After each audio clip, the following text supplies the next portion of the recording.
भगवान शंकर प्रभु श्री राम की प्रेरणा से विवाह की आज्ञा को स्वीकार करते हैं और बड़ा सुंदर संकेत उभरा कि जब आज की पीढ़ी विवाह जैसे पवित्र बंधन को केवल शरीर की वासना की पूर्ति का आधार ही मान रहा है, वहां यह बड़ी अद्भुत प्रेरणा मिलती है कि विवाह जैसे पवित्र बंधन में, दाम्पत्य जीवन में, गृहस्थ जीवन में यदि प्रवेश करना है तो काम के प्रेरणा से नहीं अपितु राम की प्रेरणा से हमें प्रवेश करना चाहिए। भगवान श्री राम ने भगवान शंकर से प्रार्थना की है कि प्रभु यदि आप मुझसे प्रेम करते हैं तो मेरी विनती है आपसे, जाई विवाहु शैल जही यह मोहि मांगे देहु। जाकर के मां पार्वती से आप विवाह करें।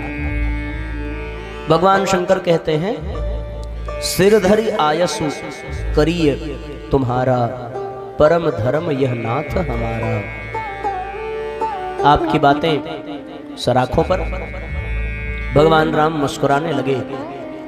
भगवान राम ने कहा कि आप हमारी बातों को अपने सिर पर मत रखिए, क्योंकि आपके सिर पर गंगा बह रही है और गंगा की धार में मेरी आज्ञा भी बह गई तो सब व्यर्थ हो जाएगा। इसलिए भगवान कहते हैं कि हमारी बातों को अपने हृदय में रखिए।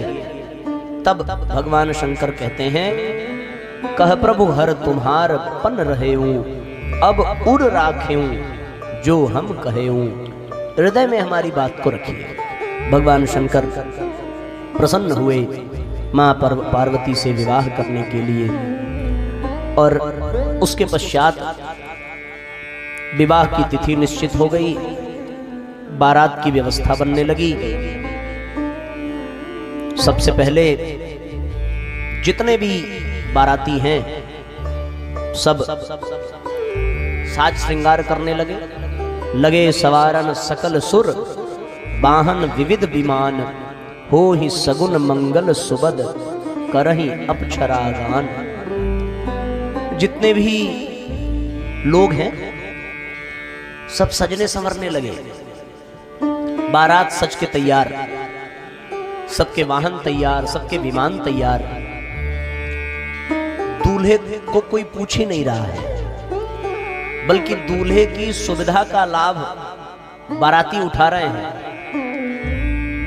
होता है ना कि जब भीड़ ज्यादा बढ़ जाए तो बाथरूम में जगह जल्दी नहीं मिलती। कुछ शिवगुणों ने भगवान शंकर से ही प्रार्थना की कि प्रभु विवाह में जाना है, बारात में जाना है। अपनी जटा का एक अंश हल्का सा खोला सो गंगा मैया बहने लगी और सबने विधिवत स्नान किया। गोस्वामी जी ने ये दर्शन इसलिए कराया है कि पहले दूल्हा सजता संवरता है, उसके बाद बारात तैयार होती है। और यहाँ पहले बाराती हैं और उसके बाद भगवान के श्रृंगार का वर्णन है। आगे जब सब तैयार हो गए तब इस बात पर दृष्टि गई कि बिना दूल्हे के बारात का कोई महत्व है क्या? नहीं है। अगर महत्व होता तो शायद बारात चली भी जाती, लेकिन दूल्हा मुख्य है, इसलिए सबका ध्यान गया कि भाई दूल्हा तो तैयार ही नहीं हो रहा है। और दूल्हे के श्रृंगार की बात तो सबसे पहले भगवान विष्णु ने भगवान शंकर से पूछा कि नाथ आप विवाह के लिए तैयार तो हो गए हैं, व्यवस्था कैसे करेंगे? सामग्री की, सामान की, संपत्ति की। भगवान शंकर ने कहा कि सामग्री की व्यवस्था वो करे जिसके पास घर हो, और हमारे पास तो घर ही नहीं है, हम तो कैलाश पर रहने वाले। अब ये सारी जिम्मेदारी हमारी बिल्कुल नहीं है। हमें प्रभु ने आदेश दिया, हम विवाह के लिए तैयार हो गए। अब जिसने आदेश दिया है जिम्मेदारी उसी की है। कोई लव मैरिज थोड़ी कर रहे हैं कि सारी जिम्मेदारी अपने ऊपर उठाएंगे। अरेंज मैरिज हो रही है भगवान की, और अरेंज मैरिज में जिम्मेदारी होती किसकी है?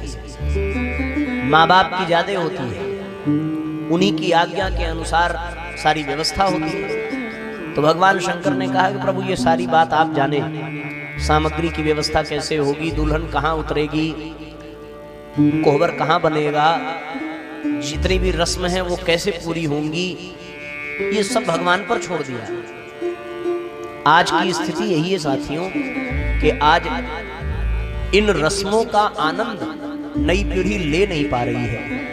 नए नए रिवाज आधुनिकता के ऐसे ऐसे बढ़ गए हैं कि वास्तव में प्राचीन परंपरा के जितने भी प्रधान कर्मकांड थे, उनके सौभाग्य से आज विवाह संस्कार में लोग वंचित हो जा रहे हैं। नाना प्रकार की चीजें निकल करके आ गई हैं, कोर्ट मैरिज तक का विधान बन गया है। तो ये सारे प्रकरण, उसका लाभ आज की पीढ़ी को मिल नहीं पाता। भगवान विष्णु ने कहा कि अच्छा ठीक है, पहले आप तैयार हो जाएं, बारात चले, बात की बात देखी जाएगी व्यवस्था की। लक्ष्मीपति हैं सो किसी का अभाव नहीं है, जो चाहेंगे वो व्यवस्था हो जाएगी। अब भगवान के गणों ने भगवान के श्रृंगार का क्रम प्रारंभ किया, और गोस्वामी जी ने एक एक श्रृंगार का विधिवत वर्णन किया है बालकांड में। गोस्वामी जी लिखते हैं, शिव ही शंभुगन करहि श्रृंगारा, जटा मुकुट अहि मोरु संवारा, कुंडल कंकन पहिरे ब्याला, तन विभूति पट के हरि छाला, के हरि छाला। एक एक बात बड़ी मार्मिक है, और आज हम लोगों को इन बिंदुओं पर विचार करने की आवश्यकता है। मुकुट बनाया तो किसका? किसी ने कहा कि महाराज स्वर्ण मुकुट होना चाहिए। भगवान शंकर ने कहा कि स्वर्ण मुकुट तो बिल्कुल नहीं होना चाहिए। बोले क्यों? बोले एक, अगर किसी को स्वर्ण मुकुट अच्छा न लगा तो उसके मन में ईर्ष्या जगेगी, अगर किसी को पसंद आ गया तो उसके मन में लोभ जगेगा, और हमें तो मन का विकार हरना है, इसीलिए तो मानस की रचना की, मन के विकारों को नष्ट करना। इसलिए भगवान कहते हैं कि हम स्वर्ण मुकुट धारण नहीं करेंगे, हम ऐसा मुकुट धारण करेंगे कि उससे अगर किसी के मन में लालच भी आ जाए तो भी उसका कल्याण हो जाए। तो बोले कौन सा मुकुट? बोले जटा मुकुट, जटा की ही मुकुट बनाएंगे, और अगर कोई इसकी नकल भी करना चाहे तो वो भी जटा रखे, इसमें हर्ज क्या है।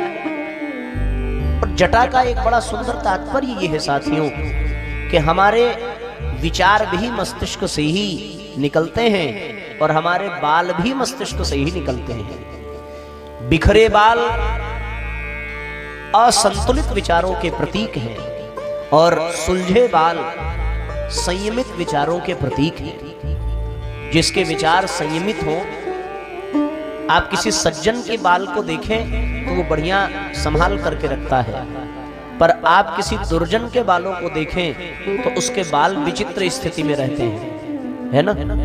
हीरो के आप बाल देख लीजिए, फिल्मों में भी आप देखेंगे तो हीरो के जो बाल हैं वो हेयर स्टाइल बड़ी अच्छी होती है, लोग उसको कॉपी करते हैं, लेकिन विलन के जो हेयर स्टाइल होती है वो कितनी खतरनाक होती है। जिसके विचार बिखरे हों, जिसके विचार अपवित्र हों, जिसके विचार असंतुलित हों, अनियंत्रित हों, जो अपने विचारों का गुलाम हो, उसके बाल ऐसे रहते हैं। पर जो संयमित हो, संतुलित हो, आप भगवान राम के बाल देखें, उनकी जटाएं देखें, जटाओं को घुमाकर बांध देने का मतलब अपने विचारों को बांध देना, अपने विचारों को नियंत्रित कर देना।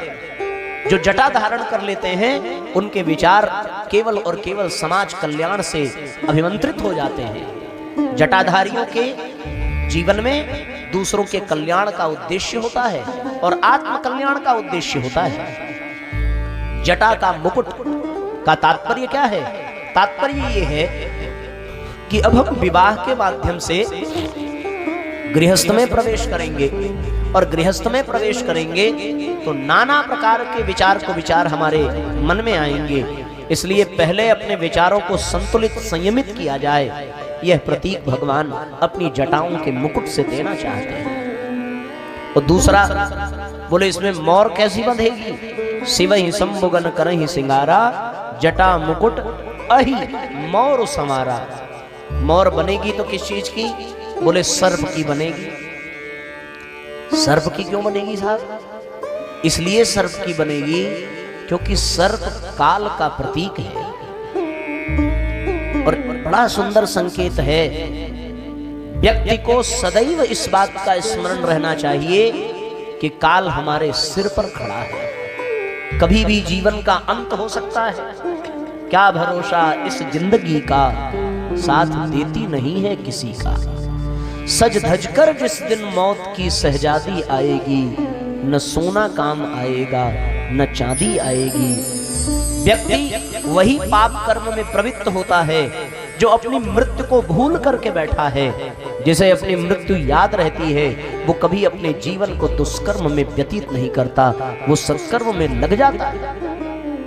एक बड़ी प्यारी कहानी आती है।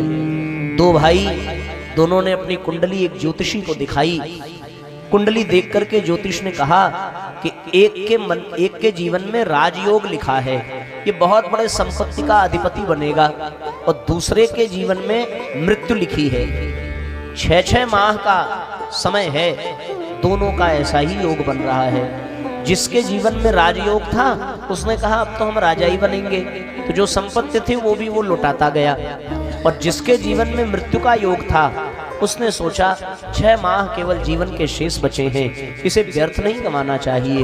वो सेवा में, साधना में, तपस्या में उसमें व्यतीत करने लगा। 6 माह लगभग बीत गए।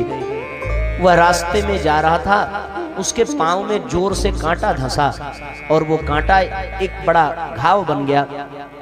और दूसरा जो था जिसे राजयोग मिलना था, उसे रास्ते में एक धन की पोटली मिली। उसने सोचा कि धन की पोटली, सड़क पे पड़ी हुई पोटली से हमें क्या काम, हम तो राजा बनने वाले हैं। सो उसने उस पोटली के धन को भी वेश्यावृत्ति में गंवा दिया। 6 माह बीत गए, न वो राजा बना न उसकी मृत्यु आई। दोनों फिर ज्योतिषी के पास गए। उन्होंने जाकर के पूछा कि महाराज आपकी गणना असत्य हो गई क्या? ज्योतिषी ने कहा कि असत्य नहीं हो गई, कर्म से कुंडली बदल जाती है। जो जैसा कर्म करता है उसे वैसा ही उसका भविष्य बनता है। हमारे आज के कर्म ही हमारे भविष्य का निर्धारण करते हैं। जिसे राजपद मिलना था उसने धन का दुरुपयोग किया तो इसे केवल धन की पोटली मात्र मिलकर के रह गई, और जिसे मृत्यु आने वाली थी उसने जीवन का सदुपयोग किया तो वह मृत्यु केवल एक कांटा के चुभने जितना दर्द देकर के समाप्त हो गई। इसलिए जीवन का कोई भरोसा नहीं है। विवाह जैसे मांगलिक कार्य में भी भगवान शंकर यह प्रेरणा देते हैं कि अत्यंत उत्सव, आनंद और उत्साह में अपनी मृत्यु को भूल मत जाना। मृत्यु को सदैव याद रखा जाए तो व्यक्ति कभी किसी से अभद्र व्यवहार नहीं कर सकेगा। मृत्यु को याद रखा जाए तो व्यक्ति किसी के प्रति ईर्ष्या द्वेष नहीं करेगा। इसलिए साथियों, जीवन में सदैव मृत्यु का स्मरण रहना चाहिए। बहुत प्यारी पंक्ति है, क्या भरोसा है इस जिंदगी का। अब देखो, सामान्य व्यक्ति का विवाह होता तो बहुत सारे चीजें गाई जाती, अच्छे अच्छे विवाह के गीत गाए जाते, पर भगवान शंकर का विवाह है, ये तो मृत्यु के देवता है और मृत्यु का स्मरण कराने वाले हैं। महाकाल है, काल के भी काल है। सो ये प्रेरणा तो देते हैं कि हमें सदैव अपने काल का स्मरण रहना चाहिए। क्या भरोसा है इस जिंदगी का, क्या भरोसा है इस जिंदगी का। साथ देती नहीं ये किसी का, साथ देती नहीं ये किसी का, क्या भरोसा है इस जिंदगी का, क्या भरोसा है इस जिंदगी का। बड़ी प्यारी एक कहानी याद आती है, और कहानी ये है साथियों की,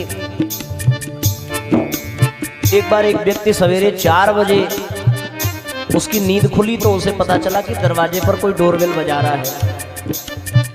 तो वो गया, दरवाजा खोल करके देखा, सामने एक भैंसे पर बड़ा भयानक व्यक्ति बैठा था।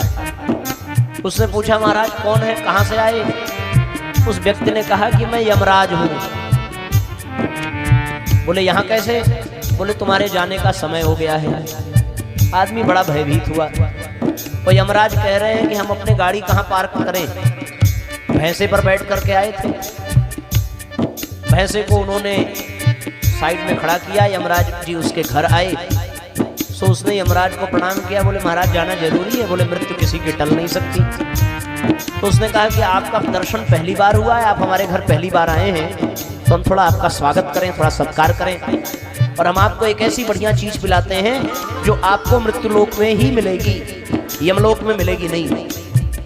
बोले क्या करेंगे भैया? उन्होंने कहा सवेरे का समय आपको हम बढ़िया चाय बना के पिलाते हैं।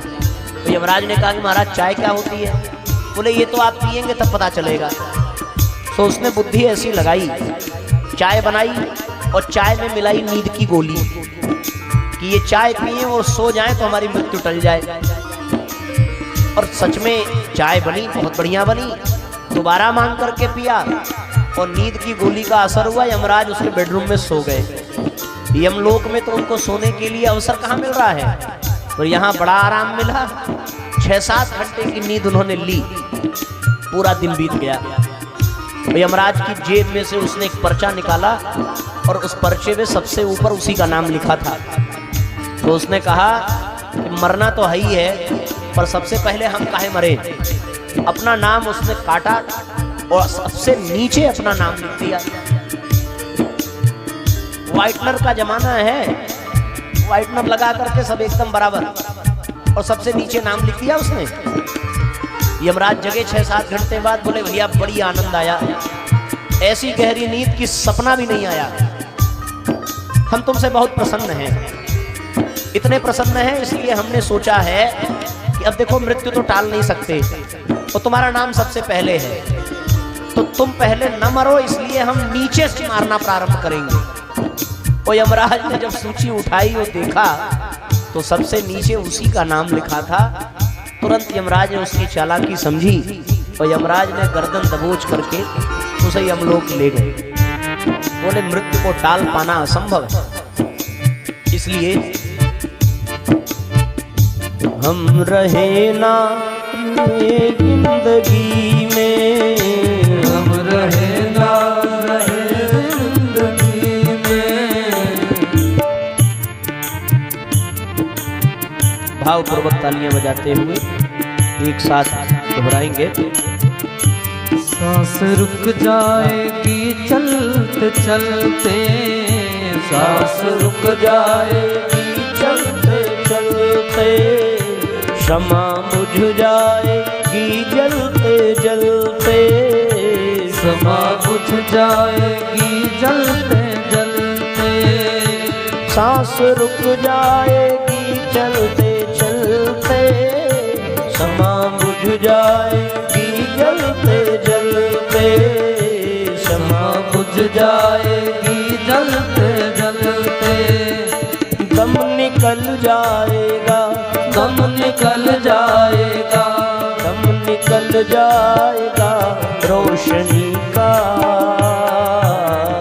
क्या भरोसा है इस जिंदगी का, क्या भरोसा है इस जिंदगी का। साथ देती नहीं ये किसी का, साथ देती नहीं ये किसी का, क्या भरोसा है इस जिंदगी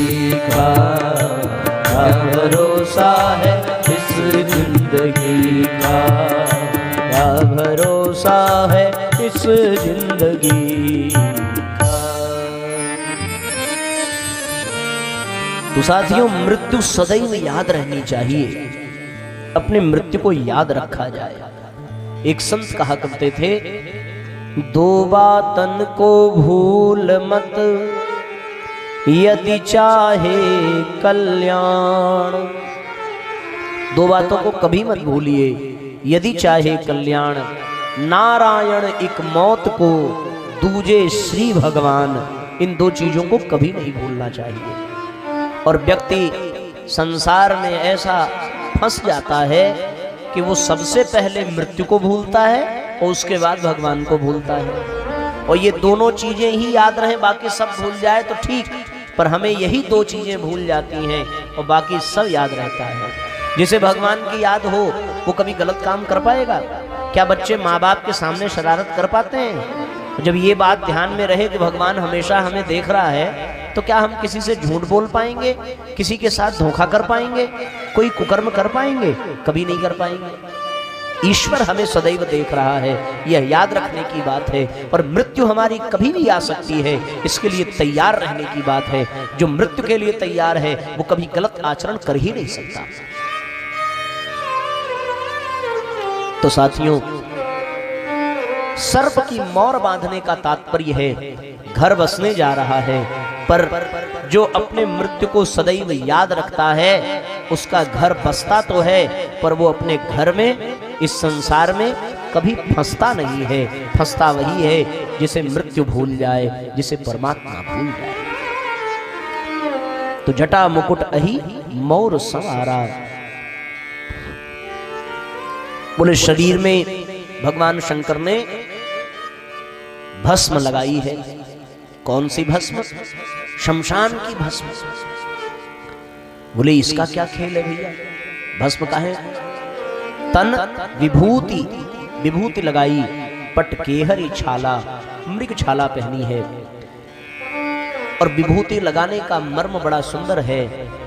एक बार एक आदमी मर गया, वो मर गया तो सब उसकी शव यात्रा में जा रहे हैं और सब एक ही बात कह रहे हैं, राम नाम सत्य है, राम नाम सत्य है। और जब ये बात शंकर भगवान ने सुनी तो वो बड़े प्रसन्न हुए। बोले वाह, जिन्हें केवल हम सत्य समझते थे अब दुनिया वाले भी उन्हें सत्य समझने लगे हैं। उमा कहूं मैं अनुभव अपना, सत हरि भजन जगत सब सपना। भगवान ही केवल सत्य है और अब संसार भी यह मान रहा है। ये कितनी आनंद की बात है। सो भगवान भी उसकी शव यात्रा में पीछे पीछे चल पड़े। उसकी चिता को अग्नि दी गई। अब तक सब कह रहे थे राम नाम सत्य है, पर जैसे ही चिता में अग्नि दी गई सब किनारे खड़े हो गए और अब राम नाम की बात कोई नहीं कर रहा है। एक ने तो ये कहा इसको भी आज ही मरना था, हफ्ते में केवल एक दिन संडे को छुट्टी मिलती। अरे मंडे को मर गया होता, कम से कम मंडे को छुट्टी मिल जाती। अब भगवान शंकर को बड़ा धक्का लगा। बोले अभी तक तो ये राम नाम सत्य कह रहे थे, अब ये संसार की बात कर रहे हैं। एक आदमी ने कहा कर्जा लेके मर गया, मैं पीछे पड़ा था कि आज दे देगा, अब क्या, अब कैसे मिलेगा? अपने तो गया भी, हमारा पैसा भी लेकर के डूब गया। और जब इस तरह की उल्टी सीधी बातें सुनी तो भगवान शंकर ने कहा कि ये सब ऐसे ही कह रहे थे राम नाम सत्य है, केवल मुंह से, इनमें कोई सच्चाई नहीं है। और जैसे ये बात सुनकर के भगवान ने चिता की ओर देखा, तब तक वो चिता जल चुकी थी और जल चुकी थी तो केवल भस्म बची थी। भगवान शंकर प्रसन्न हो गए। बोले अब आज से मैं चिता की भस्म ही इसलिए लगाऊंगा क्योंकि ये शव ही संसार को स्मरण करा रहा है कि राम नाम सत्य है और बाकी दुनिया असत्य है। क्योंकि एक न एक दिन सबको जाना ही है इस संसार से। जब हम लोग ट्रेन का टिकट लेने के लिए लाइन में खड़े होते हैं तो जिसको टिकट मिल जाता है वो चला जाता है और लाइन आगे बढ़ जाती है। तो टिकट जिसका मिल गया वो तो गया ही, और लाइन के आगे बढ़ने का मतलब ये है कि आप भी धीरे धीरे नजदीक आ रहे हैं। तो यदि कोई शव यात्रा दिख रही है तो वो यही संकेत करती है कि हम तो जा रहे हैं और लाइन आगे बढ़ गई है, आपकी भी गति, आपका भी नंबर आने वाला है। मृत्यु को याद करा देती है शव यात्रा, इसलिए लोग शव यात्रा को झुक करके प्रणाम करते हैं। किसी ने पूछा महाराज ये शव यात्रा को लोग प्रणाम क्यों करते हैं? तो एक ने कहा महाराज इसलिए प्रणाम करते हैं कि नहीं करेंगे तो ये भूत बन के डराएगा। अरे भूत बन के डराएगा इसलिए प्रणाम नहीं किया जाता। प्रणाम करने का भाव ये है कि वो हमें हमारी मृत्यु की याद दिला रहा है। आज मैं जा रहा हूँ, कल तुम्हें भी जाना पड़ेगा। जीवन बचा है तो उसका सदुपयोग कर लिया जाए। भगवान शंकर इसलिए शमशान की विभूति अपने शरीर पर लपेट लेते हैं कि यही केवल है जो जीवन के सत्य का दर्शन कराता है। ये भभूत लगाने का मर्म यही है कि हम सब भी एक दिन जल करके राख हो जाएंगे और भभूत बन जाएंगे। और ये हमारे हाथ में है कि हम जलेंगे तो पक्का, इसमें कोई दो राय नहीं है। व्यक्ति जलता तो है। देखो एक बात, वृक्ष से लकड़ी टूट करके उसे जलाया जाए तो ये दो चीज है, वो लकड़ी राख भी बन सकती है और वो लकड़ी भस्म भी बन सकती है। अगर वो चूल्हे में जले तो वो राख बन जाती है और यज्ञ कुंड में जले तो वो भस्म बन जाती है।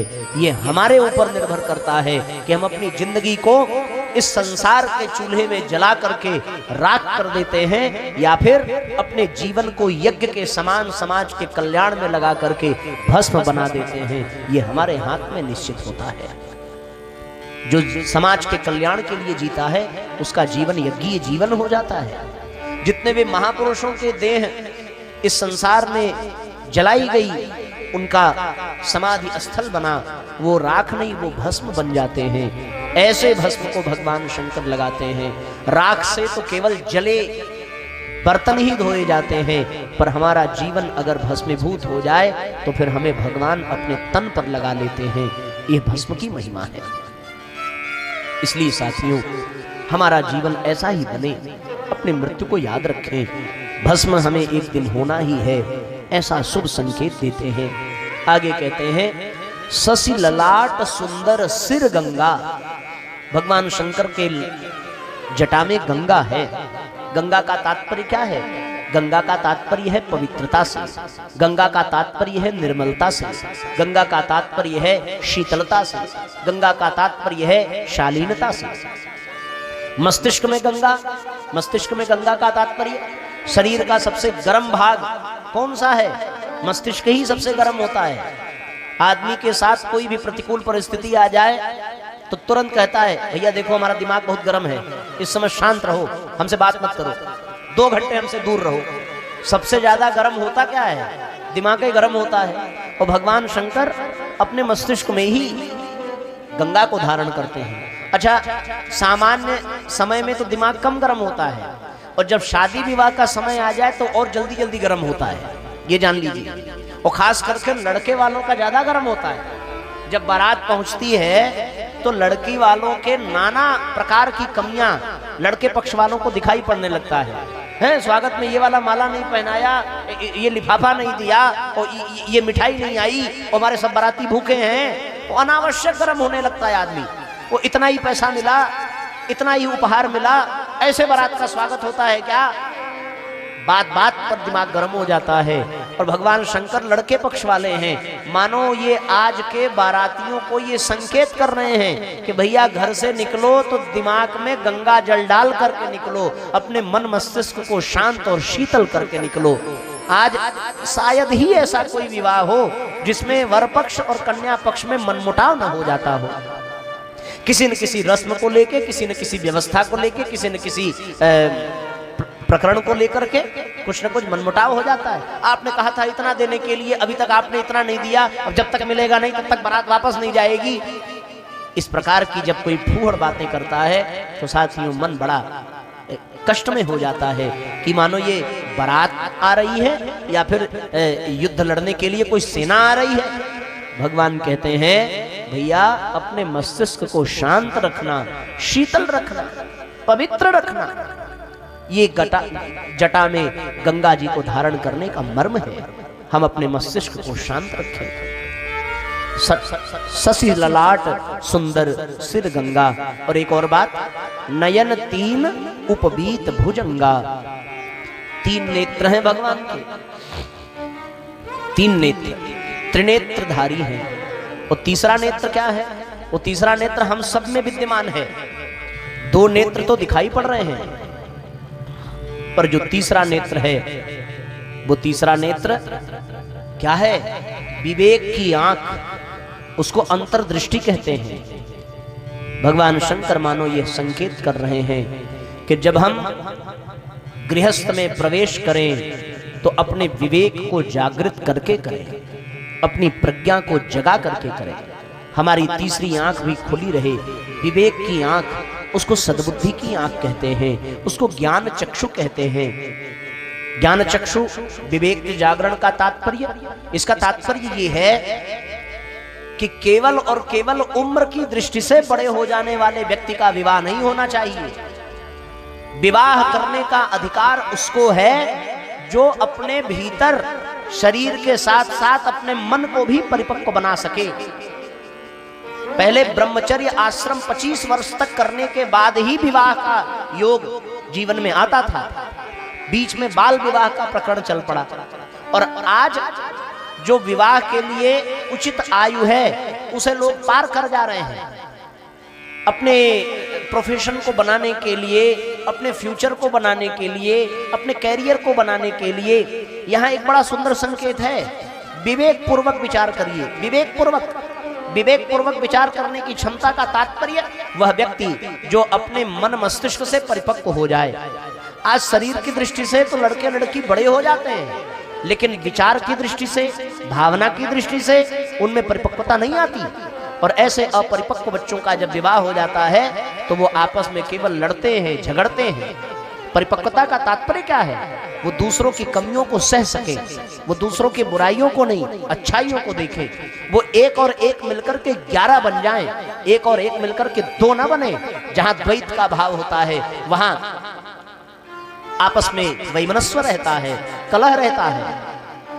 परिपक्वता का तात्पर्य क्या है? विवेक के जागरण का तात्पर्य क्या है? कि पति पत्नी बनने जा रहे हैं तो वो 2 शरीर एक आत्मा बन करके रहे, एक विचार बन करके रहे। इसको परिपक्वता कहते हैं। विवाह में वही जाए जो विवेकवान हो, जो प्रज्ञावान हो, जिसमें बुद्धि हो। एक बड़ी प्यारी घटना आती है। एक ने विवाह अपनी बिटिया का तय किया और शर्त ये रखी कि हमारे यहां बारात में कोई बुजुर्ग नहीं आएगा। तो ये हुआ भाई कि अच्छा ठीक है भाई, बुजुर्ग नहीं जाएंगे। लड़की वालों की ये बात लड़के वालों ने मानी। पहले तो बड़ा प्रयास किया, अच्छा सब मान भी गए, लेकिन लड़के का एक नाना था और नाना ने कहा कि हम जिंदा ही इसी दिन के लिए हैं कि अपने बच्चे का विवाह देखें, और आप ये कह रहे हैं कि हम विवाह में नहीं जाएंगे। सब मनाने लगे तो नाना ने कहा ना ना हम जरूर जाएंगे। अच्छा ये हुआ कि भाई एक नाना की बात है, पता ही नहीं चलने दिया जाएगा, जिसमें दहेज का सामान आएगा उसी गाड़ी में इनको लाद करके ले चला जाए, किसी को पता न चलने दिया जाए। बारात पहुंच गई, पूछा गया भाई कोई बुजुर्ग तो नहीं आया? बोले कोई नहीं आया। बोले जो भी जल जलपान की व्यवस्था होगी नाना जी को पहुंचा दिया जाएगा, जब फेरे पड़ने लगेंगे तो नाना जी को दिखा दिया जाएगा। और लड़की वालों ने फिर एक शर्त रख दी कि भैया हमारे गांव में नहर बह रही है, अब ये शादी तभी होगी जब आप नहर में से पानी निकाल करके दूध बहा देंगे। और सारे बाराती चिंतित हो गए, बोले इसको विवाह करना ही नहीं है, ये केवल बेइज्जत करने के लिए बुला रहा है।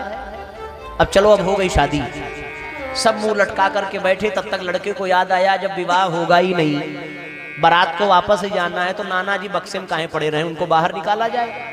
नाना जी बाहर आए, बोले क्या हो गया? बच्चे ने कहा कि नाना विवाह नहीं हो पाए। बोले क्यों? बोले ऐसे शर्त रखी है कि नहर से पानी निकाला जाए, उसमें दूध बहाया जाए। नाना ने कहा इतनी छोटी बात के लिए कहीं बारात वापस जाती है? ये कौन सी बड़ी समस्या है? अरे नहर से पानी निकालना, उसमें दूध बहाना, ये हमारे बाएं हाथ का खेल है। तो बच्चे ने कहा कि नाना सठिया गए हैं क्या? पानी निकलेगा कैसे नहर में से? नाना ने कहा कि जाकर के लड़की वालों से कह दो कि हमारा दूध तैयार है, हम दूध बहाने के लिए भी तैयार हैं, वो पानी नहर से हटा दें, हम दूध बहा देंगे। और जैसे ही ये बात लड़की वालों के पास पहुंची, लड़की वालों ने कहा कि आपके बीच में कोई बुजुर्ग जरूर है, क्योंकि ऐसी बुद्धि कोई बुजुर्ग ही लगा सकता है जो परिपक्व हो। ये बात कहने का तात्पर्य क्या है? ये कहने का तात्पर्य है कि परिपक्वता उसको कहते हैं, विवेक का जागरण उसको कहते हैं जो समस्याओं से घबराए ना, जो समस्याओं को तुरंत समाधान में बदल दे। अब ये बात समस्या की है, लड़की वालों को झुकना पड़ा कि महाराज हम पानी निकाल नहीं सकते, और नाना कह रहे हैं डंके की चोट पर ताल ठोक करके पानी निकालो, हम दूध बहाएंगे। ऐसा फंसाया, इसको परिपक्वता कहते हैं। लड़की वाले ने परीक्षा ली और लड़की वाले बड़े आनंदित हुए। तो कहने का तात्पर्य यह है कि आज व्यक्ति परिपक्व नहीं है, उसके विवेक का जागरण नहीं हो पाता, और विवेक का जागरण नहीं हो पाता तो वो छोटी छोटी समस्याओं से घबरा जाता है। छोटी छोटी समस्याओं से, घर में थोड़ी सी बात हो जाए वो घबरा जाएगा, लोग आत्महत्या तक की बात करने लगते हैं। और आजकल तो एक बड़ा प्रचलन चल पड़ा है, शादी हो जाए इतने में ही आश्वस्त नहीं हो जाना चाहिए, शादी होने के बाद 20 साल तक रिश्ता बना रहे तब जाकर के आश्वस्त होइए, क्योंकि 5 साल 7 साल 10 साल बाद कब तलाक की स्थिति आ जाएगी कुछ कहा नहीं जा सकता। और ये स्थिति इसलिए आती है क्योंकि व्यक्ति का विवेक मर चुका है, वो अपरिपक्व है। भगवान शंकर के त्रिनेत्र हैं, तीसरा नेत्र जागृत है, इसका मतलब विवेक की आंख जगी है। परिपक्व अवस्था में ही लोगों का विवाह करना चाहिए। आज लोग सोचते हैं चाहे जैसे विवाह कर दिया जाए, चाहे जैसे। किसी का बेटा शराब पी रहा हो, नशा कर रहा हो, बात न मान रहा हो, तो लोग कहते हैं शादी कर दो सुधर जाएगा। अरे गजब की मूर्खता है, वो अपने आप को तो संभाल नहीं पा रहा है, शादी कर दो, वो लड़की का भी जीवन बर्बाद करे। ऐसे न जाने कितने शराबियों का विवाह लोगों ने करा दिया। विवाह हो जाएगा तो इसका नशा छूट जाएगा, पत्नी आएगी सुधार देगी, तुम तो सुधार नहीं पाए, वो दूसरे की बेटी को ऐसे ही फंसा दिया। ये बहुत गलत बात है हमारे समाज में, और इसके लिए जो लोग जिम्मेदार हैं उन्हें तो भैया जेल भेजना चाहिए। सुपात्र जोड़ी होनी चाहिए, सुयोग्य संबंध होना चाहिए, अनुकूल विवाह होना चाहिए। ऐसे धोखे में रख करके शादी नहीं होनी चाहिए। ये परिपक्वता नहीं है, ये धोखेबाजी है। यहाँ विवेक का तात्पर्य, तीसरे नेत्र के जागरण का तात्पर्य कि जो बाराती जाएं वो विवेक शून्य ना हो। आजकल के बाराती क्या है, विवेक शून्य है, उनमें बुद्धि मर जाती है जब वो बारात में जाते हैं। तो उनके लिए बारात क्या है, उनके लिए विवाह कोई संस्कार नहीं है, उनके लिए विवाह कोई यज्ञ नहीं है, उनके लिए विवाह केवल और केवल शराब पीने का ठेका है, उनके लिए विवाह मांसाहार सेवन करने का एक तरीका है, उनके लिए विवाह फिल्मी गानों और फूहड़ गानों पर नाचने का एक अवसर है, उनके लिए विवाह केवल पटाखे छुड़ा करके समाज को प्रदूषित करने का एक माध्यम है। आज विवाहों में हमारे अनुशासन, हमारे सिद्धांत, हमारे आदर्श और हमारे संस्कृति का मजाक उड़ाया जा रहा है। विवाह की स्थिति यही देख लीजिए आप, बारात कैसे सज धज करके जाती है, और सबसे मुख्य बात जब फेरे पड़ते हैं तो उसी समय लोगों को मुहूर्त की चिंता होने लगती है कि भैया जल्दी करिए मुहूर्त निकला जा रहा है। और जब तक जयमाल हो रहा था, जब तक नाच गाना हो रहा था, जब तक नौटंकी हो रही थी, जब तक सब शराब पी करके इधर उधर मर रहे थे, तब तक समय नहीं निकला जा रहा था। और वही काम जिसके नाते इतना प्रपंच रचा गया है। अच्छा, शादी में सब लगे, खूब बढ़िया टेंट हो, बढ़िया कलाकार आ जाए, बढ़िया व्यवस्था हो जाए, लड़की लड़का भी सब विधिवत रहे, लेकिन वही सिंदूरदान ना हो, वही 7 फेरे ना हो, तो सारी तैयारी व्यर्थ है। हो सब उसी के लिए रहा है और दिक्कत उसी में होने लगती है। पंडित जी जल्दी करिए, समय निकला जा रहा है। ये जान लीजिए, ये कितनी बड़ी मूर्खता है। विवेक मर चुका होता है बारातियों का, ये जान लीजिए। वो केवल और केवल विशेष सम्मान पाना चाहते हैं। ऐसे बाराती भगवान किसी के भाग्य में न दे। जिन बारातियों की चर्चा हम कर रहे हैं, राम कथा में भगवान शंकर और भगवान राम, इन दो के विवाह का बड़ा विस्तृत वर्णन है, पर दोनों के बाराती कितने सभ्य, कितने संस्कारी हैं। आप कल्पना तो करके देखिए, आप राम कथा पढ़ के देखिए, सुन के देखिए। आजकल के जो बाराती हैं उनको तो भाई बुलाना ही नहीं चाहिए। आप ये जान लीजिए, निश्चित कर लीजिए कि हमारे यहाँ बारात में वही चलेगा जो मदिरा पान नहीं करेगा, हमारे यहाँ बारात में वही चलेगा जो नॉनवेज नहीं खाएगा। ये शर्त होनी चाहिए। फिर बारात में कोई जाए चाहे न जाए, न जाए तो केवल लड़के को भेजिए, उसके परिवार वाले जाएं और प्रसन्नता पूर्वक कन्या को वर करके ले आए। तरीका ये होना चाहिए। विवेक, तीसरे नेत्र का जागरण भगवान शंकर का ये संकेत करता है। नयन 3, 2 नयन भी लिख सकते थे गोस्वामी जी, पर तीसरा नेत्र भी जगा है, यानी विवेक की आंख का जागरण। जब विवेक जगेगा किसका? दूल्हे का। विवेक जगेगा किसका? बारातियों का। आजकल तो मैंने ऐसा सुना है, अभी हमारे बनारस में एक हमारे परिचित हैं, उनके लड़के के विवाह की तैयारी चल रही थी। लड़का लड़की आपस में बातचीत कर रहे हैं और लड़की ये कह रही है कि शादी के बाद हम माँ बाप के साथ नहीं रहेंगे। ऐसा शर्त उसने, विवाह कैंसिल हो गया, लड़के ने मना कर दिया। इसका मतलब क्या हुआ? इसका मतलब लड़की वाले और लड़की के विवेक मर चुके हैं। भाई तुम शादी कर क्यों रही हो? फिर शादी करने की जरूरत क्या है जब तुम्हें माँ बाप के साथ नहीं रहना, परिवार के साथ नहीं रहना? ये सत्य घटना हम बता रहे हैं और इसमें दोष किसी का नहीं है, लड़की का नहीं है। मायके वाले एक विशेष ट्रेनिंग देते हैं। हम ट्रेन से सफर कर रहे थे, हमारे ऊपर वाली सीट पर एक बच्चे, 2-3 बच्चे बैठे थे और वो आपस में चर्चा कर रहे थे। क्या चर्चा कर रहे थे? कह रहे थे कि हम तो ऐसा रिश्ता खोज रहे हैं कि जिसमें ससुराल में केवल एक लड़की ही हो, ताकि वहां की सारी संपत्ति ही हमको मिल जाए शादी के बाद। क्या मानसिकता है लोगों की आज। मैंने दहेज तक भी ठीक था, ये तो पूरा का पूरा खानदान चट कर जाना चाह रहा है। ऐसी विचारधारा के लोग हमारे समाज में जग रहे हैं, तो क्या ये शादी के पात्र हैं? इनको शादी करनी चाहिए, इनको तो डंडा लेकर के भगाना चाहिए। जो दूसरे की संपत्ति पर आंख गड़ा करके बैठा है, ऐसे लोगों को विवाह नहीं करना चाहिए। इसलिए सावधान। भगवान शंकर की बारात और भगवान शंकर की यह प्रेरणा हमें यह सीख देती है कि विवाह के योग्य वही है जो विवेकवान हो। विवाह ही उसी का होना चाहिए जो विवेकवान हो, जिसमें विचारधारा अच्छी हो, वही विवाह के योग्य है और वही परिवार बारात जाने के योग्य है। जो केवल लड़की वालों को नीचा दिखावे, वो लोग बारात जाने के काबिल नहीं है। ऐसा इसमें संदेश मिलता है। आगे कहते हैं कि चले बसह चढ़ी बाजा ही बाजा, कर त्रिशूल अरु डमरू बिराजा। इस तरीके से भगवान की बड़ी सुंदर बारात चली। और भगवान की जब बारात चली तो भगवान विष्णु ने एक बड़ी विचित्र बात कह दी। भगवान विष्णु कहते हैं कि विष्णु कहा अस बिहसी तब बोली सकल दिशि राज। क्या कहा? बिलग बिलग होई चलहु सब निज निज सहित समाज। क्यों? उन्होंने कहा कि बारात तो बड़ी सुंदर है, पर बारात जो है दूल्हे के समान नहीं है। दूल्हा अलग दिख रहा है, बारात अलग दिख रही है। बारात एकदम सज धज करके बढ़िया 3 पीस सूट में है, टाई बेल्ट लगा करके। और भगवान शंकर बाघांबर लपेटे, भभूति लपेटे, गंगा जटा में, सर्प बिच्छू उनके शरीर में। बोले भैया दूल्हे की बारात ये नहीं हो सकती। पता चला दूल्हे को देख करके हम लोगों का भी कोई सम्मान न करे। और एक और बात ये कि अन्य बारात में दूल्हा आगे रहता है और बाराती पीछे रहते हैं, और भगवान शंकर की बारात ऐसी, भगवान शंकर सबसे पीछे हैं और बाराती आगे है।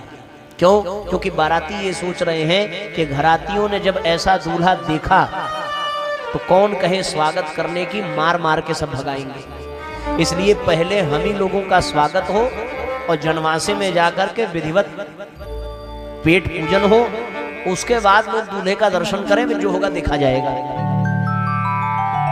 बारात पहले पहुंची, माता मैना और सब अपने सखियों के साथ बारात के स्वागत में हैं। सबसे पहले उन्होंने भगवान विष्णु को देखा और देवर्षि नारद ही अगुआ है, उन्होंने शादी तय कराई है।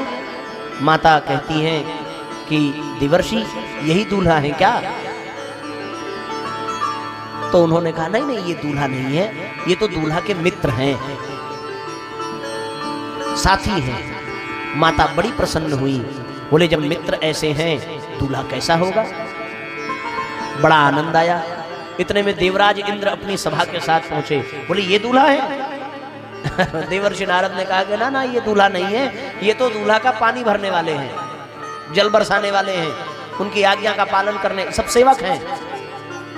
और माता मैना अपने मन में सोचती हैं कि भाई जब सेवक ऐसे हैं, इतने सजे संवरे, स्वर्ण आभूषणों से लदे, तो इनका स्वामी कैसा होगा। व्याकुल है एकदम। वो भगवान शंकर पीछे आ रहे हैं। कौन से वाहन पर बैठ करके? मर्सिडीज और स्कॉर्पियो पे बैठ के नहीं आ रहे हैं। भगवान शंकर अपने वाहन पर बैठ के आ रहे हैं। बोले क्या? बोले बैल पर बैठ करके आ रहे हैं। बैल पर बैठ करके सारे बाराती पहुंच गए। सबका भव्य स्वागत हो रहा है। हलचल मची। दूल्हा कहाँ है? दूल्हा कहाँ है? तो दूल्हे ने कहा कि भाई देखो, हम अकेले जाएं ये अच्छा भी नहीं लगेगा। तो भगवान शंकर ने अपने बारातियों को बुलाया। और भगवान शंकर के बाराती कौन? जितने भी अपेक्षित लोग हैं, उपेक्षित लोग हैं, उन सब लोगों को भगवान ने अपनी बारात में बुला लिया। को मुखहीन विपुल मुख काहू, कोई बिना मुख का और कोई अनेकों मुख वाला। कोई को मुखहीन विपुल मुख काहू, बिनु पद कर को बह पद बाहू। विपुल नयन को नयन विहीना, हृष्ट पुष्ट को अत तन खीना। कैसे कैसे बराती है?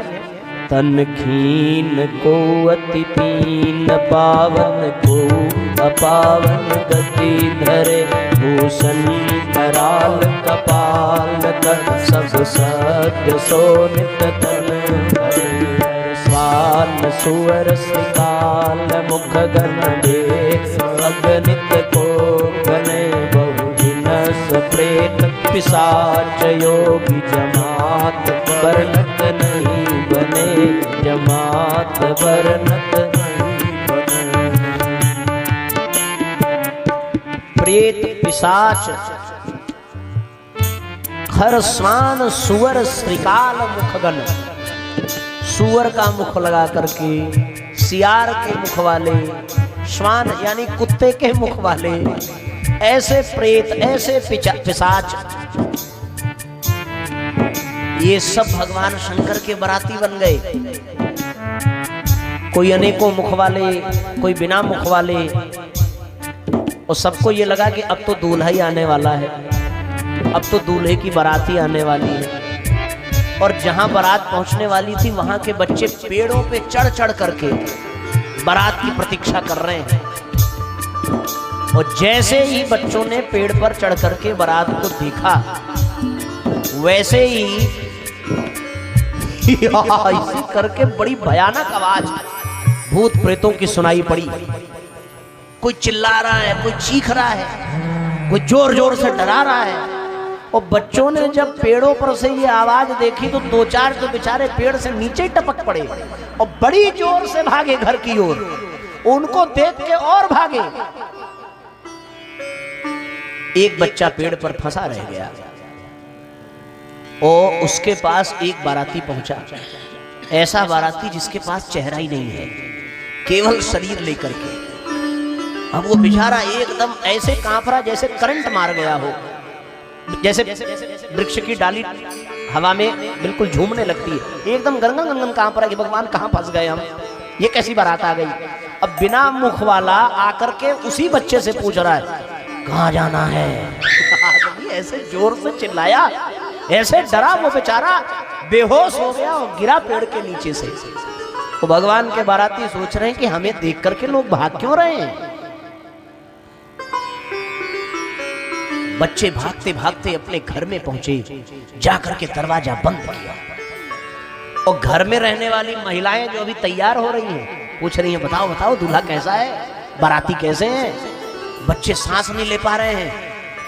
अरे क्या बताएं भैया, अरे भगवान करे ऐसी बारात किसी के पास ना हो। माताएं पूछ रही हैं, हुआ क्या। बच्चे कह रहे हैं, हमसे ना पूछो, खुद ही जाकर के देखो। इतने में एक दो आए, उन्होंने कहा, अरे भाई जल जलपान की क्या व्यवस्था है। बच्चों ने कहा, हमें नहीं पता। बोले कुछ खिलाया पिलाया। बोले खुद ही जाकर के खिला लो। ऐसा क्यों कह रहे हो। बोले जाएंगे तब पता चलेगा कि ऐसा क्यों कह रहे हैं। बच्चे कहां पर हैं, दरवाजा खोलने को तैयार नहीं है।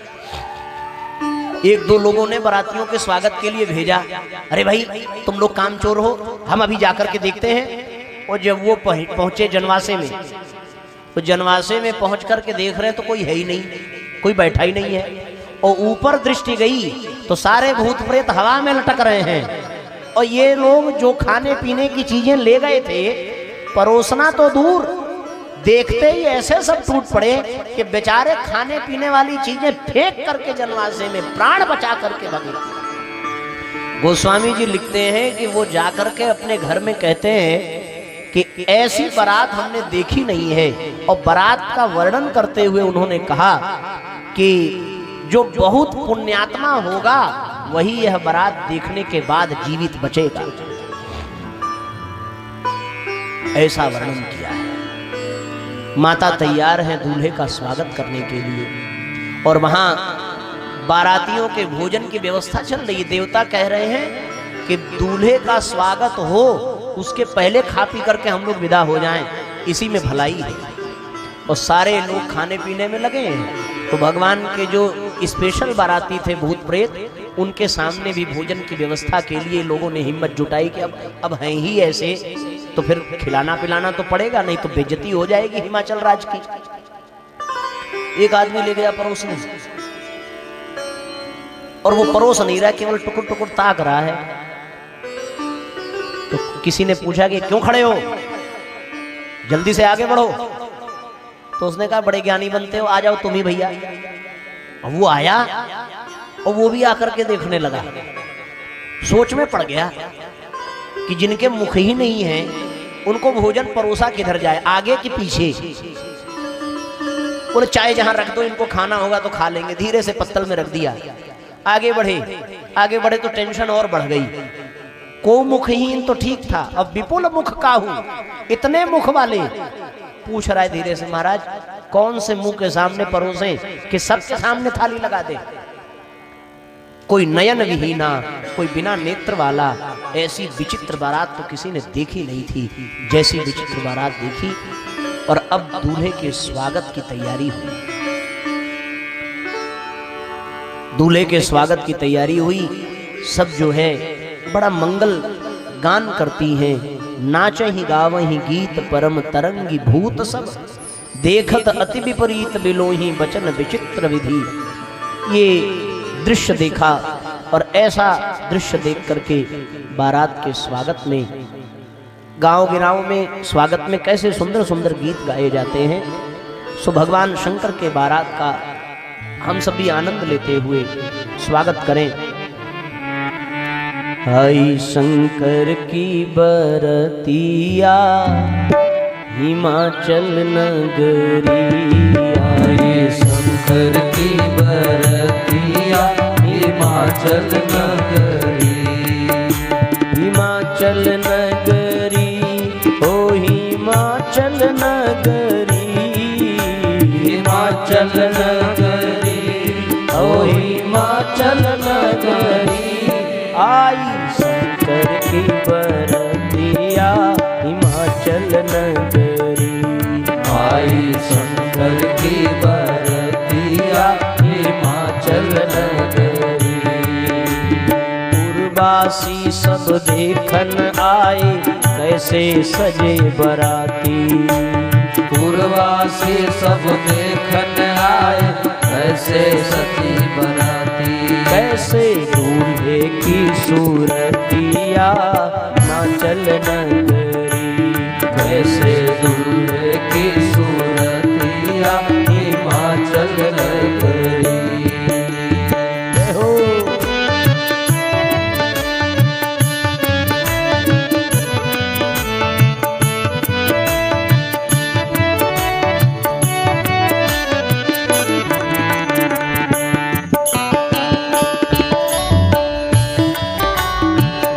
ऊपर उठा करके झूमते हुए तालियां बजाइए।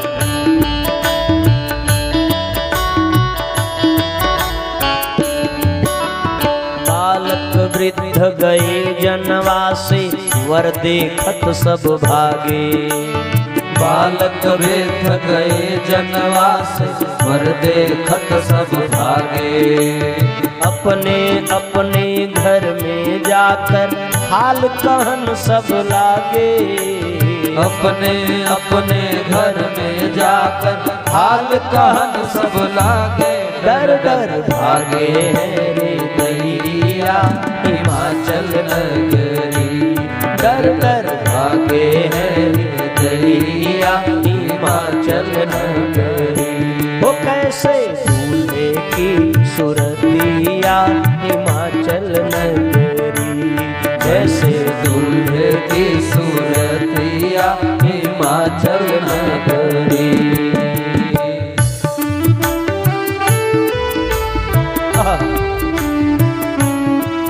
भावपूर्वक तालियां बजाइए हमारे साथ साथ, दोनों हाथ ऊपर उठा करके।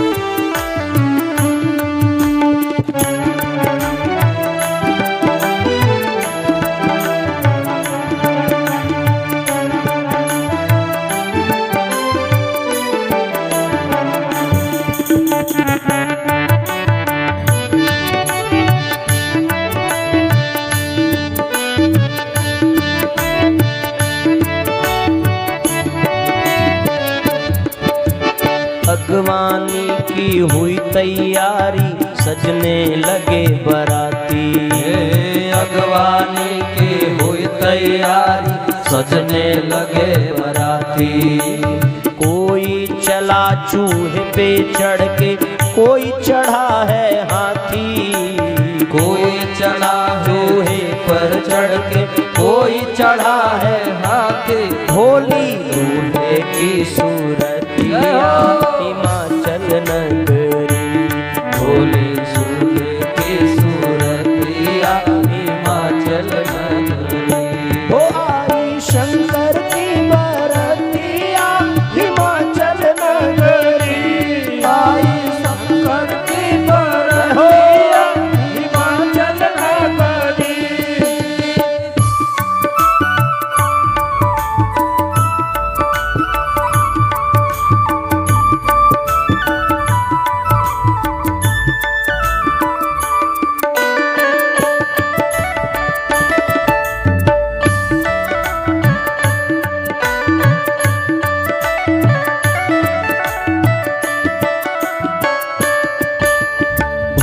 प्रेत बैताल योगिनी नाच रहे हैं छम छम, भूत प्रेत बैताल योगिनी नाच रहे हैं छम छम। देव विमानों पर बैठे हैं बोल रहे हैं बम बम, देव विमानों पर बैठे हैं बोल रहे हैं बम बम। ऊंची नीची है डगरिया हिमाचल नगरी, ऊंची ऊंची है डगरिया हिमाचल नगरी। हो आई शंकर की बरतिया हिमाचल नगरी, आई शंकर की बरतिया हिमाचल नगरी। मैना रानी सजा आरती दर्शन करने आई, मैना रानी सजा आरती दर्शन करने आई। शिव भोले का रूप देख कर मन ही मन घबराई, शिव भोले का रूप देख कर मन ही मन घबराई। कैसे बीतेगी उमरिया हिमाचल नगरी, कैसे बीतेगी उमरिया हिमाचल नगरी।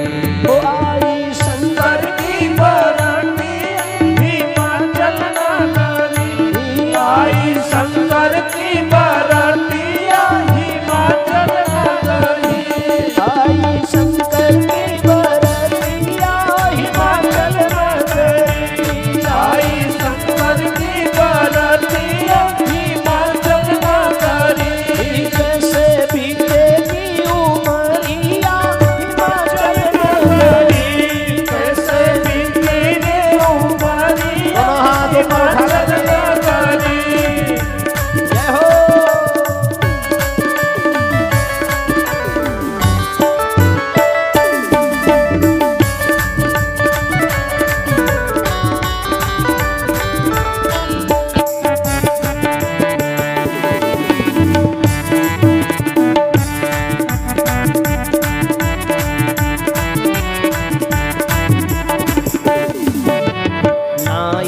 भाई अपना अपना नेंग मांगने आए।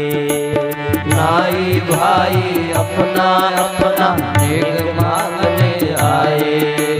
किसी को काला नाग किसी को बिच्छू देते पाए।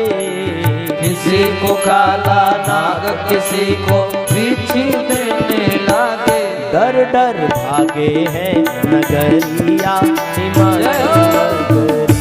डर डर भागे हैं नगरिया हिमाचल नगरी। आई शंकर की बरतिया हिमाचल नगरी आई शंकर की बरतिया हिमाचल नगरी। भोली दूल्हे की सूरतिया हिमाचल नगरी भोली दूल्हे की सूरतिया हिमाचल नगरी।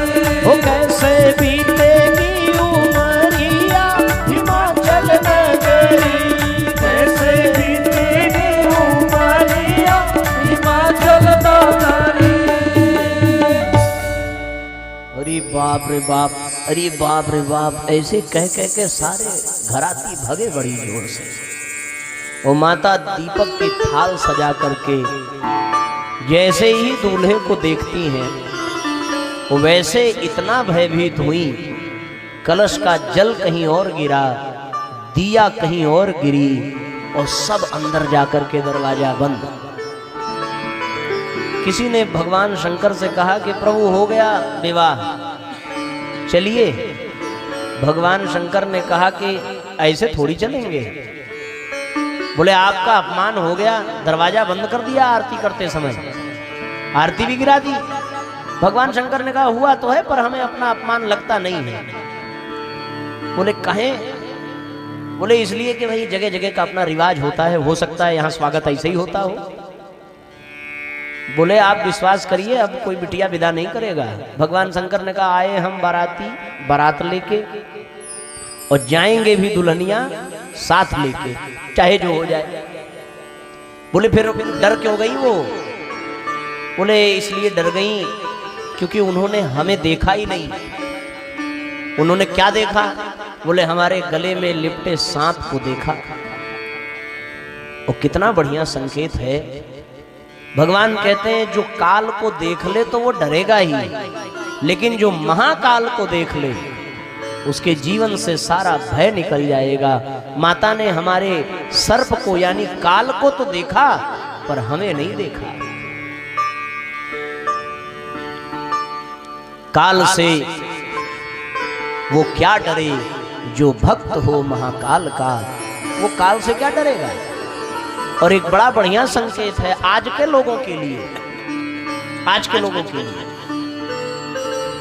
वो संकेत क्या है? संकेत ये है कि आज जब लोग विवाह तय करते हैं तो वो लोग भी वही देखते हैं जो काल के कारण नष्ट हो जाने वाला है। सूरत ही देखते हैं और बड़ी लिस्ट तैयार होती है। लड़का 5 फुट इतने इंच का होना चाहिए, लड़की इतने इंच की होनी चाहिए, उसकी आंखें ऐसी हो, बाल ऐसे हो, दांत ऐसे हो, वो चलती ऐसे हो। पहला काम तो यही होता है। और लोगों ने जो देखा सो पाया। सुंदरता देखी तो सुंदरता पाया। गलत कह रहे हैं, लेकिन प्राचीन समय में सुंदरता नहीं सद्गुण देखे जाते थे, और सद्गुण देखे जाते थे तो सद्गुणी ही पाए जाते थे। सुंदरता देखी गई तो सुंदरता मिल तो जाती है पर सद्गुणों का अभाव जीवन में आ जाता है। ये संकेत है। व्यक्ति नश्वरता को देख लेता है, शरीर ऐसा चाहिए। अरे सुंदर शरीर लेकर के क्या करिएगा?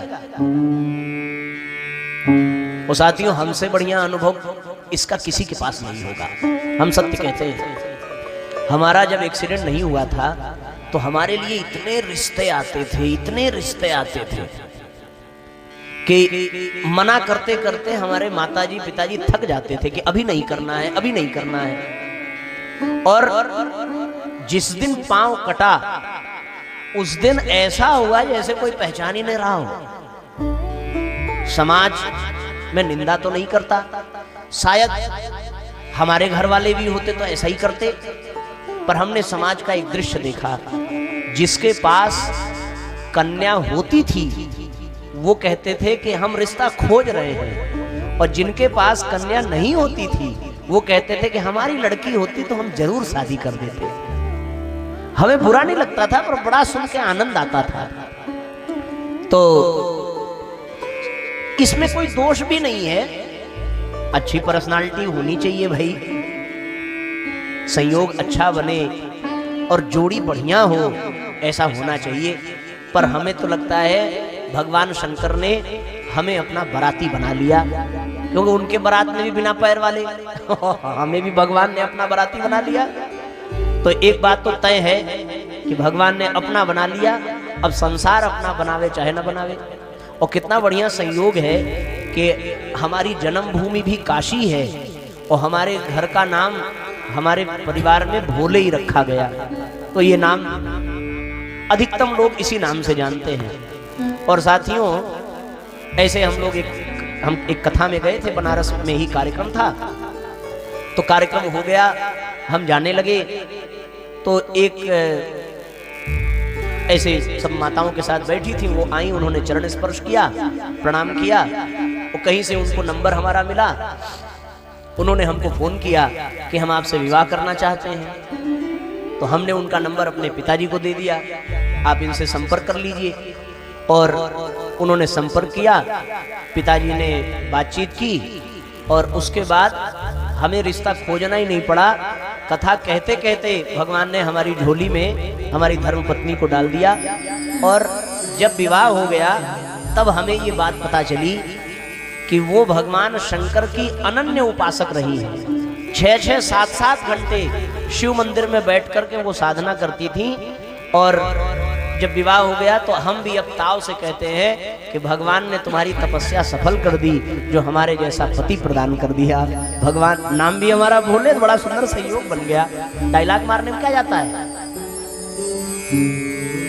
कहने का तात्पर्य ये है कि केवल सौंदर्य मत देखिए विवाह में। सुंदरता आज है, कल नहीं रहेगी, लेकिन अगर सद्गुण आज है वो जीवन भर रहेगा। और आपकी बेटी हो चाहे बेटा हो, उसको प्रसन्नता सुंदरता से नहीं मिलेगी, प्रसन्नता तो उसको सद्गुणों से मिलेगी। ऐसी कन्या, ऐसा वर हो जो धर्मयुक्त हो। माता को ये नहीं दिखा कि वर कौन है, ये नहीं दिखा कि वो वर बैठा किस पर है, बैल पर बैठा है, और बैल धर्म का प्रतीक है, धर्म पर बैठा हुआ है, यानी धर्म से युक्त है, यह नहीं दिखा। अगर यह दिखा होता तो उन्हें कष्ट कभी न होता। उन्हें क्या दिखा? गले में सर्प, यानी केवल काल का दर्शन हो रहा है। वो कैसी बात करी, कैसे बीतेगी उमरिया हिमाचल नगरी, कैसे उम्र बीतेगी? मेरी बेटी तो विवाह से पहले ही उसका भाग्य फूट गया। अब देवर्षि नारद को वो बड़ा कोसती हैं, बहुत। नारद कर मैं काह बिगारा, भवन मोर जिन बसत उजारा। भवन मोर, मेरे भवन को आपने उजाड़ दिया। और फिर माता कोसती है नारद जी को, आपका तो विवाह हुआ नहीं है, आप तो जानते नहीं हैं पत्नी का सुख, और आपने कैसा रिश्ता खोज दिया, हमारे जीवन को बर्बाद कर दिया। फिर देवर्षि नारद और सप्तऋषि वहां आए हैं, और आकर के ते ही अवसर नारद सहित अरु ऋषि सप्त समेत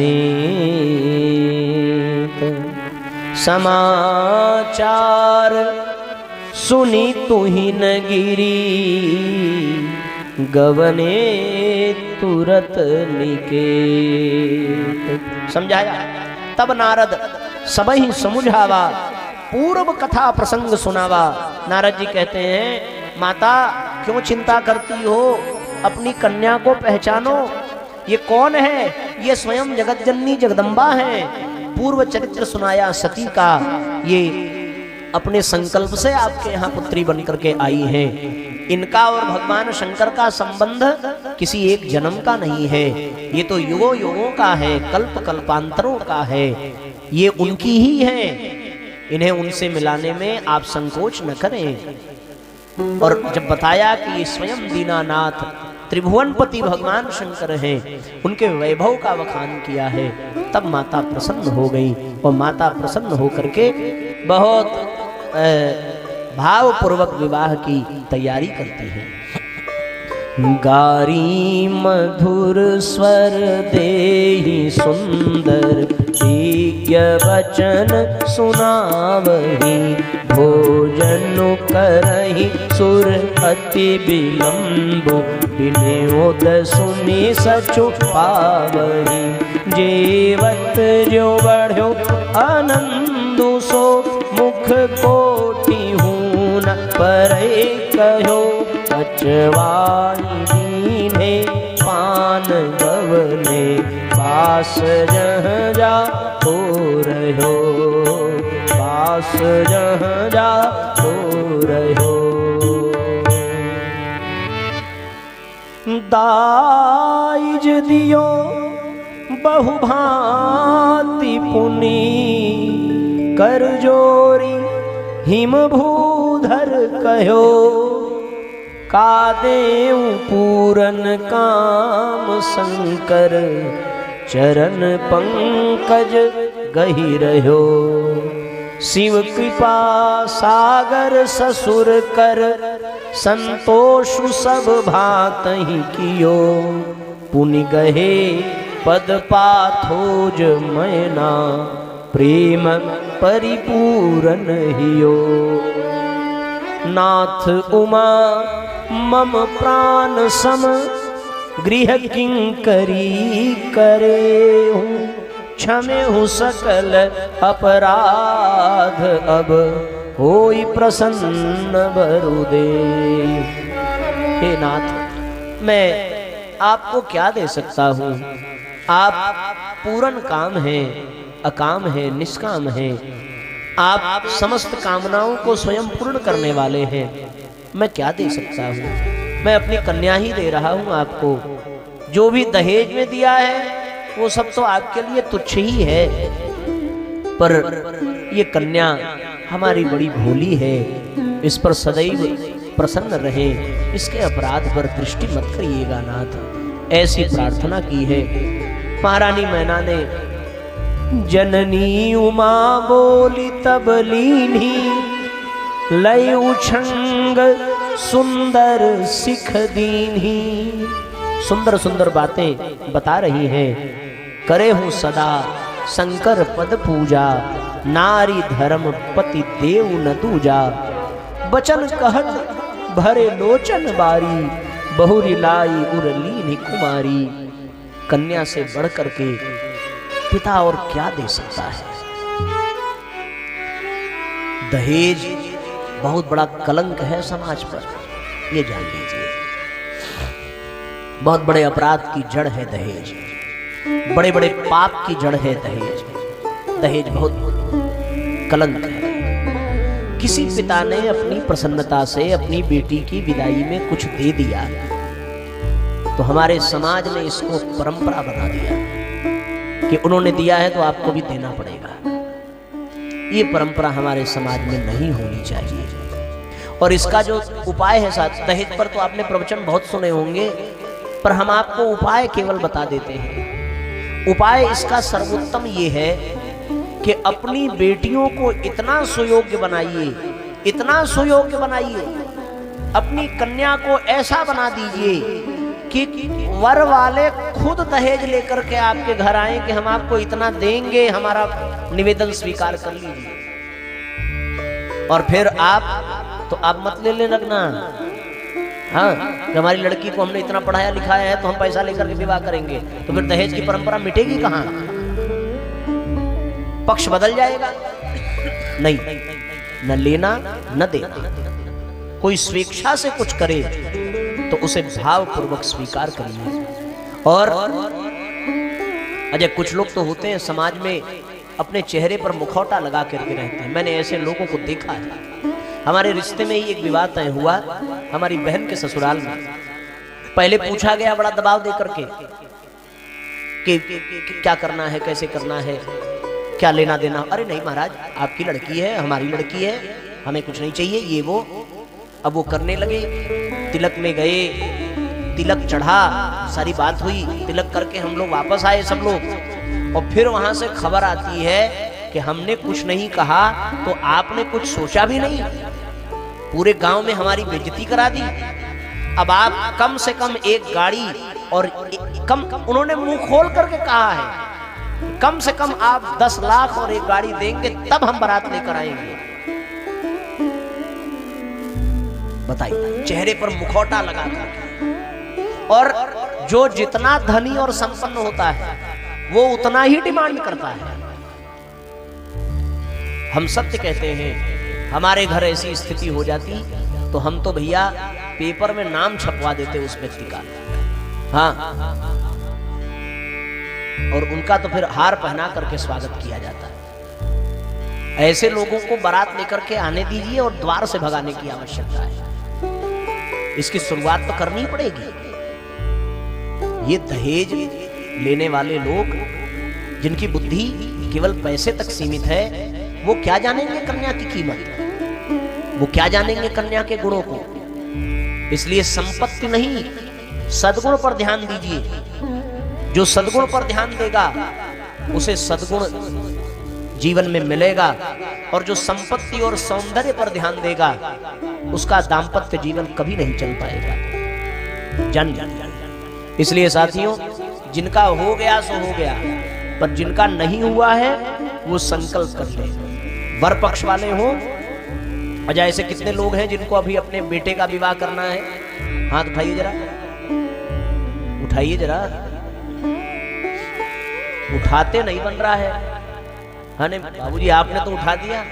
वहां क्या आप लोग के पास बच्चे नहीं है क्या? बेटा है ना? तब हाँ, ये बात तो सही है, जिनका हो गया हो उनके लिए तो कुछ नहीं है, लेकिन बेटे का हो गया होगा, अभी पोते का तो बचा होगा। वंश तो आगे बढ़ ही रहा है, बेटे का हो गया, पोते का तो बचा होगा। तो अगर ये कथा आपके हृदय में उतरे तो यही संकल्प कर लीजिए कि क्या कह रहे हैं बाबूजी?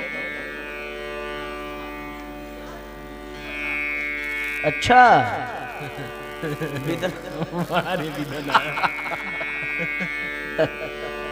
विधना ने जिसके साथ निश्चित की है उसी से होगी, लेकिन वो दहेज देगा तब होगी। ये विचार प्रशंसनीय है। अरे विधना ने अगर तय कर दिया है तो बिना दहेज के विवाह होगा। हाँ, ये तो तय है। भगवान की इच्छा के बिना कुछ भी नहीं हो सकता। ये तो वास्तविकता है, परम सत्य है। विधि का विधान अटल है, लेकिन उस विधि के विधान में क्या भगवान ने ये लिख करके भेजा है कि दहेज प्रथा समाज में होनी चाहिए? ये तो भगवान ने नियम नहीं बनाया। ये नियम किसने बनाया है? अगर दहेज नहीं मिला और बहू को जला करके ससुराल में राख कर दिया गया तो इसे भगवान की इच्छा मानी जाएगी? ये विधि का विधान माना जाएगा? कितनी कन्याओं को जला करके ससुराल में नष्ट कर दिया गया, कितना विवाह टूट गया, इसे भगवान की इच्छा समझे हम? ये विधि का विधान समझा जाएगा कि भैया भगवान ने तय कर दिया विधि का विधान, तो अब लड़की को जलाओ, तलाक हो जाए, ये विधि का विधान है क्या? ये नहीं। हाँ, जो लोग वास्तव में जो भगवान के अनुशासन को नहीं मानते वो ऐसा अधर्म करते हैं। इसलिए साथियों, आज ये दहेज का दानव जो है हमारे समाज में, ये बड़ा कलंक है। भगवान राम के विवाह की आप कथा सुने, महाराज दशरथ ऐसी कोई बात नहीं करते कि हमें दहेज चाहिए तब विवाह करेंगे। भगवान शंकर के बारात की बात आप देखें, कहीं नहीं लिखा है कि इतना दहेज मांगा गया है।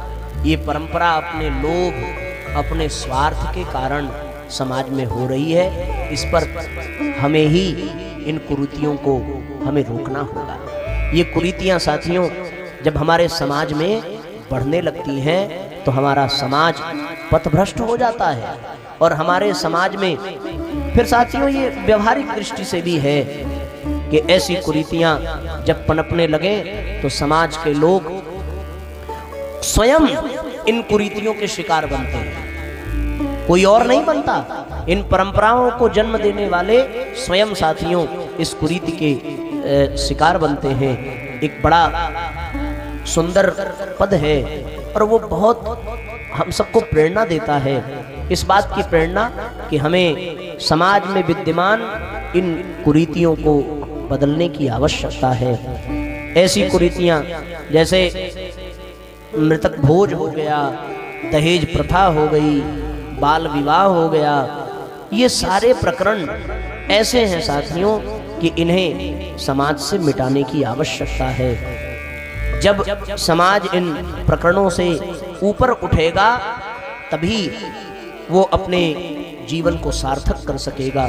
बहुत प्यारी पंक्ति है, इस दहेज ने ही फैलाया भारी अत्याचार है, इस दानव को मार भगाओ यह समाज का भार है, इस दानव को मार भगाओ यह समाज का भार है, इस दहेज ने ही फैलाया भारी अत्याचार है, इस दहेज ने ही फैलाया भारी अत्याचार है, इस दानव को मार भगाओ यह समाज का भार है, यह समाज का भार है, यह समाज का भार है। भावपूर्वक गीत की पंक्तियों को सुनिए, समझिए और इसके अर्थ को अपने जीवन में धारण करिए। शिक्षित और सुशील सुपुत्री रूप गुणों की उजियारी, किंतु पिता के पास नहीं धन इसीलिए बैठी कुंवारी, चिंता ही दहेज की निश दिन किए यहाँ हैरान बड़ा, एक तरफ शादी का सौदा एक तरफ ईमान खड़ा, परेशान होकर बहुतों ने छोड़ दिया संसार है, इस दानव को मार भगाओ यह समाज का भार है, इस दानव को मार भगाओ यह समाज का भार है।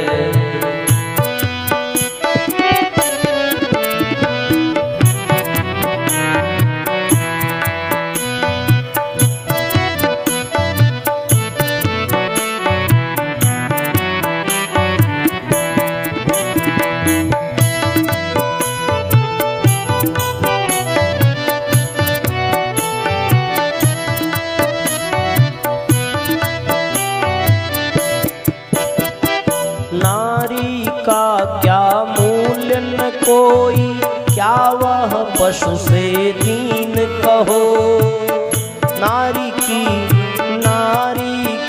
क्या मूल्य न कोई, क्या वह पशु से दीन कहो, नर की तुलना में क्यों इसको माना इतना हीन कहो, लड़के वाला लेन देन में कितनी अकड़ दिखाता है, नीलामी जैसी बोली वह नेगों की लगवाता है, यह पुनीत संबंध नहीं है निंदनीय व्यवहार है, यह पुनीत संबंध नहीं है निंदनीय व्यवहार है, यह समाज का भार है। इस दानव को मार भगाओ, यह समाज का भार है, यह समाज का भार है, यह समाज का भार है।